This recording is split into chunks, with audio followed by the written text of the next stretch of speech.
Would choosing Eden Hazard be a hazard for Belgium at the World Cup? Today, we're going to be talking about that. Because right, everyone, it is Finn here, and welcome back to another World Cup Wednesday, where of course, don't forget, every single Wednesday, a brand new World Cup related video just for you guys. I'm sure you guys know how it goes at this stage. And of course, today, we're going to be talking about the Belgium national team and what I believe is their best possible starting 11 if they want to win the World Cup at the end of the year. Now, yes, I know a lot of people are saying that Belgium are leaving their current golden generation. A lot of their top players are turning 30, a lot of them much older than that, and surely they have no chance of winning it this time around. But wrong. I think Belgium have a better team, almost better than ever at this point. Oh, really? Yes, a lot of their players are older than 30 now, but a lot of them are winning the Champions League, a lot of them are winning Premier League Player of the Season despite the fact that they are 30, and on top of that, there is a whole bunch of young talent in this Belgium national team, and I solidly believe that better than ever now, Belgium might have a chance of winning the World Cup at the end of the year. Now, of course, looking at Belgium as a whole, looking at the formation that they should use going into this World Cup, obviously they've still got their same old manager, Roberto Martinez, and of course, since he's been managing this Belgium national team, he's been pretty comfortable with that 3-4-3 formation, and as he is still the manager of the national team, I don't see why he would change it. I mean, Belgium have had some top quality performances over the last few years. Obviously, looking at them in the Nations League in the previous one, I believe they came 4th place. In the Euros, they got knocked out by the eventual winners, Italy, and of course in the 2018 World Cup, they came 3rd place. So the 3-4-3 formation, you know what they say, if it ain't broke, don't fix it. I think that they should stay with the 3-4-3 formation. Now, of course, looking at the goalkeeper that Belgium should use at the World Cup. Now, of course, although there are 3-4 options that they could use, you just have to go for the Champions League final man of the match himself. It has to be Thibaut Courtois. Of course, 30 years old now, and what a brilliant season he's had. Obviously, won La Liga with Real Madrid, 16 clean sheets in 36 games. And of course, as I said, man of the match in the final of the Champions League this season with 9 saves. More saves than any goalkeeper ever in a Champions League final before. In fact, he's one of only 3 goalkeepers to ever win man of the match in a final. Hey, that's pretty good. Of course, Courtois won the Golden Glove in the previous World Cup, and I think it's very likely that he could do it again in this tournament. As I said, there's no doubt in my mind that Thibaut Courtois will be the man for Belgium. Now, of course, heading into my back 3, if you'd like to call it that, which I don't know why you would call it anything else. It is a back 3. God damn it, Gump! You're a goddamn genius!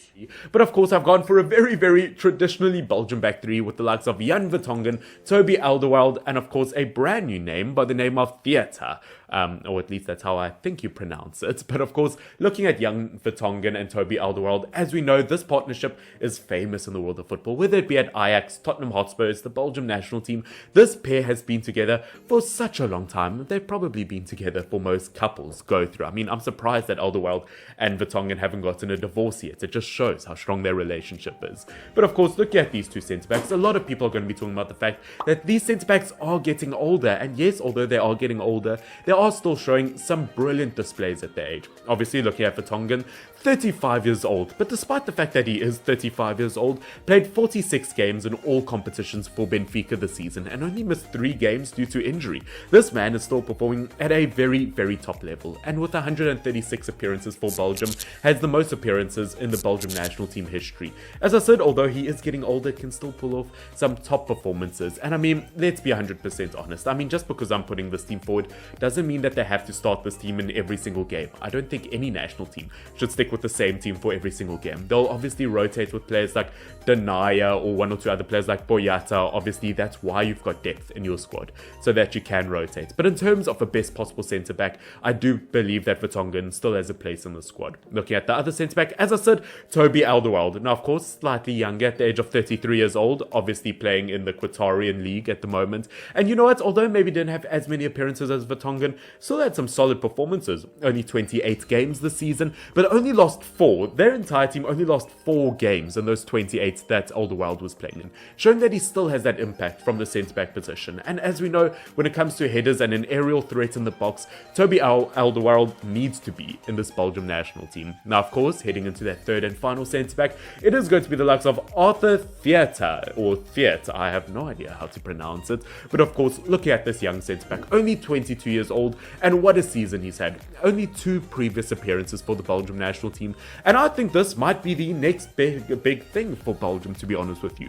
Now, yes, I know That is an absolutely gigantic claim. I mean, the boots of Alderweireld and Vertonghen are absolutely gigantic to fill. But I think if there's any man who could do it in the future, it is Arthur Theatre. Looking at him, obviously on loan at the likes of Bologna this season in the Serie A, and he's had an absolutely brilliant season for them. 2.6 interceptions per 90 minutes throughout the season, 12.14 pressures per 90 minutes, and 3.16 progressive carries per 90 minutes. As a centre-back, he can do it all, whether it's moving forward with the ball, as most modern-day centre-backs can do, or of course very reliable when it comes to defensive duties. That's why as I said, I think putting this back three together is going to be so solid for this Belgium national team. Now, of course, moving on from our defense to our midfield four, we've got four brilliant options: a left midfielder, right midfielder, and of course 2 central midfielders. Now, on the wide areas, on the left midfield side, I've got the likes of Eden Hqvazard, and on the right wing side, we've got Thomas Meunier. Now, of course, talking about the likes of the Seagulls, or Brighton winger first, looking at Eden Hqvazard, once again, another brilliant season in the Premier League. 8 goals, 3 assists, not too bad if I say so myself, which in fact I do say so myself. Okay. Now, once again, as we know, Trossard has got insane versatility to his game. Whether he plays as a winger on either the left or the right side, as a centre-forward, attacking midfielder, or even a striker, I think Trossard going into this Belgium national team can add so much attacking threat to this team, and I think it would be so foolish of Belgium not to pick him, to be honest with you. Looking at him, I mean, statistically, 5.74 touches in the opponent's penalty area per 90 minutes. As I said, once again, just adding to his attacking threat. And if you play him under the likes of someone like, let's say, Romelu Lukaku, for example, his deliveries into the box and his contributions into the box, once again, it is going to be so deadly. And I just think Belgium have to go with him. Now, of course, looking at that right wing side, as I said, or that right midfield side, it is going to be the very reliable Thomas Meunier. Now, of course, has been injured for Borussia Dortmund this season, has only played 17 games in the Bundesliga. But despite that, 2 goals and 4 assists is not bad for a right back. As we know, whether he plays as a right back or a right midfielder, as we know, has been very reliable. No, I wouldn't call him the best in his position in the entire world, but one thing that he is very consistent, and you just know that when you choose him in this Belgium team, there will be goals and there will be assists contributed from him. As I said, he is slowly coming back from a torn loin injury, or torn, that's not a word. He is coming back from a torn tendon injury, so of course they have to slowly ease him back into the game. But as I said, once this man is match fit, he'll make a world of a difference to this Belgium national team. Now, of course, before heading into our front three, we have to look at our central midfield pairing. And of course, as we know, there are so many options that Belgium could go for, but the Belgian pairing I've gone for is the likes of Hans Vanaken and Yuri Tielemans. Now, of course, ladies and gentlemen, don't cry, I have not forgotten Kevin De Bruyne. Let me talk! Let me talk! He is coming on later on, as he does play slightly higher in this Belgium national team. But of course, looking at Hans Vanaken, I mean, the 29-year-old midfielder has had a brilliant season with Club Brugge. Once again, I mean, the 29-year-old has of course gotten 11 goals and 9 assists from the attacking midfield position this season. Whoa. And in terms of the Champions League, 3 goals in 6 games. Once again, he's had an absolutely brilliant season, and I'm surprised he's one of those players that I'm surprised not more people are talking about, to be honest with you. He's been brilliant for Club Brugge 4 years now, and I'm surprised a top quality club has not snatched him up. He is absolutely brilliant, and I think if you put his attacking midfield ability next to Yuri Tielemans, once again, that partnership is going to create something special. Now, of course, as we know, Yuri Tielemans has been very reliable for so long now, only 25 years old, 6 goals and 4 assists in the Premier League this season. Obviously the player to win Leicester City's first ever FA Cup for him with their winning goal. As we know, Yuri Tielemans, whether he plays for obviously his club or his country, he is a real difference maker, has been heavily linked to Arsenal at the moment, or to a top quality team in the Premier League, and I do believe that he should do so very soon, because he is a top quality talent. I mean, the fact that he is still so young and he has still achieved so much in his career just shows how bright he is, and if you add him to this Belgium team, once again, it is just another class quality player that you're adding. Now, ladies and gentlemen, the part that you have all been waiting for, my Belgium front three. Now, this, of course, is my creme de la creme.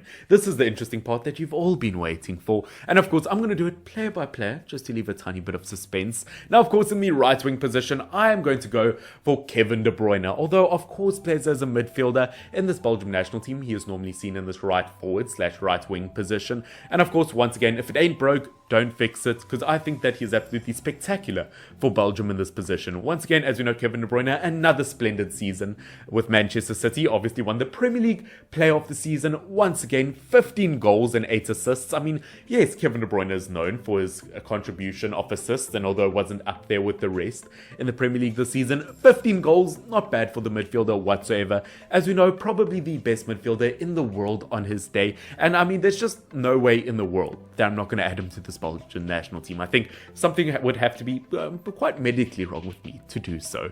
Yeah! Of course, on the left winger side, the big question is, am I going to put Eden Hqvazard? Am I going to put the Belgium national team captain on this side? Well, ladies and gentlemen, I regret to inform you that I can't do it. I can't put Hazard there. I can't put Thorgan Hazard there, and I can't put Eden Hqvazard there. Due to just years and years and years of just not contributing numbers at the moment, I just can't see myself doing it. I can't put Eden Hqvazard in this team due to pity. I mean, just looking at Eden Hqvazard at the moment, he reminds me a bit of my club, Manchester United. He was once brilliant many years ago, but is now living in the era of next year is my year, next year in my year. Ooh, you're hard, showing off.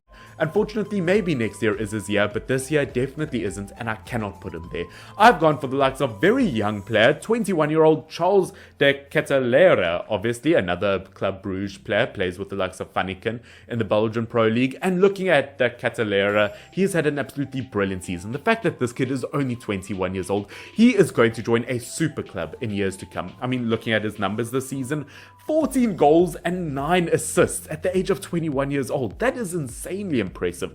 Obviously, looking at him, he was the 2020 Belgian Young Pro Player of the Year about 2 years ago. Once again, I think this kid is so talented, and I think he is the future of this Belgium national team. Forget your Eden Hqvazard. He's not doing well at the moment. You need to put a player like him in the squad. And of course, ladies and gentlemen, that takes us to our striker position. And of course, I've gone for the likes of who else but Romelu Lukaku. Yes, I know a lot of people are going to question that after the season that he's had with Chelsea. Of course, only 8 goals in 26 games. Of course, that's not impressive for the Belgian tank. But of course, we know Romelu Lukaku. No matter what club he plays for, when he plays for the Belgium national team, he is an absolute beast for them. 68 goals for the Belgium national team makes him their top goal scorer of all time. And you just can't avoid your top goal scorer of all time. As I said, has not had a brilliant season for Chelsea. But as we know, when Romelu Lukaku is match fit or when he is in form, he is so unbeatable. And for the Belgium national team, at least every single time I've watched them, he just hasn't let them down in my opinion.